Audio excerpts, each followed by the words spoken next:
Levy ग्रंथ अध्याय 25 पद संख्या 1 और 8 से 17 तक। प्रभु ने सीनै पर्वत पर मूसा से कहा, वर्षों के 7 सप्ताह अर्थात 7 बार 7 वर्ष, तदनुसार 49 वर्ष बीत जाने पर तुम 7वें महीने के 10वें दिन प्रायश्चित के दिन देश भर में तुरही बजाओगे।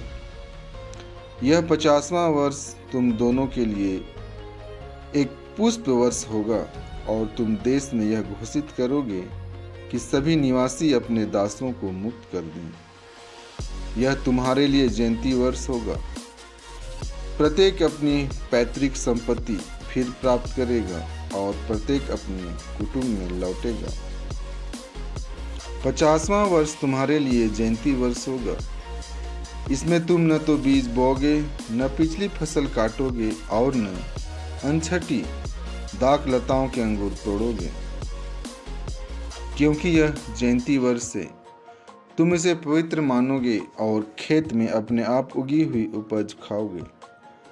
इस जयंती वर्ष में प्रत्येक अपनी पैतृक संपत्ति फिर प्राप्त करेगा। जब तुम किसी देश भाई के हाथ कोई जमीन बेचते हो अथवा उससे खरीद लेते हो तो तुम एक दूसरे के साथ बेईमानी मत करो। जब तुम किसी देश भाई से कोई जमीन खरीदते हो तो इसका ध्यान रखो कि पिछले जयंती वर्ष के बाद कितने वर्ष बीत गए हैं और बाकी फसलों की संख्या के अनुसार बेचने वाले को विक्रय मूल्य निर्धारित करना चाहिए।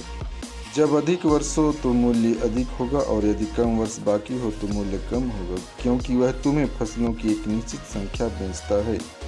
तुम अपने देश भाई के साथ बेईमानी मत करो, बल्कि अपने ईश्वर पर श्रद्धा रखो, क्योंकि मैं तुम्हारा प्रभु ईश्वर हूँ।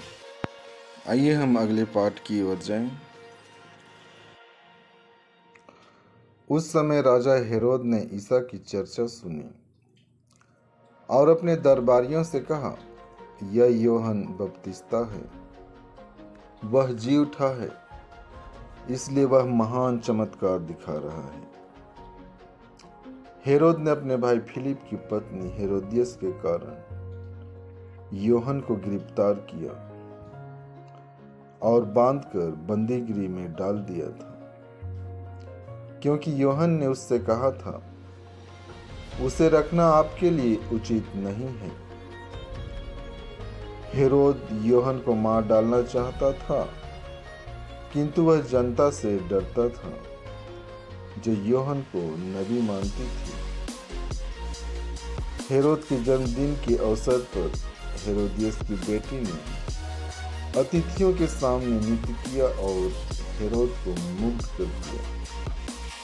इसलिए उसने शपथ खाकर वचन दिया कि वह जो भी मांगेगी उसे दे देगा।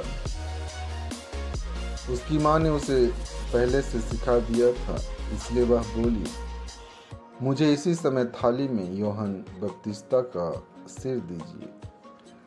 यूहन्ना को धक्का लगा, परंतु अपनी शपथ और अतिथियों के कारण उसने आदेश दिया कि उसे सिर दे दिया जाए और प्यादों को भेजकर उसने बंदीगृह में यूहन्ना का सिर कटवा दिया। उसका सिर थाली में लाया गया और लड़की को दिया गया और वह उसे अपनी मां के पास ले गई। यूहन्ना के शिष्य आकर उसका शव ले गए। उन्होंने उसे दफनाया और जाकर ईसा को इसकी सूचना दी। आमीन।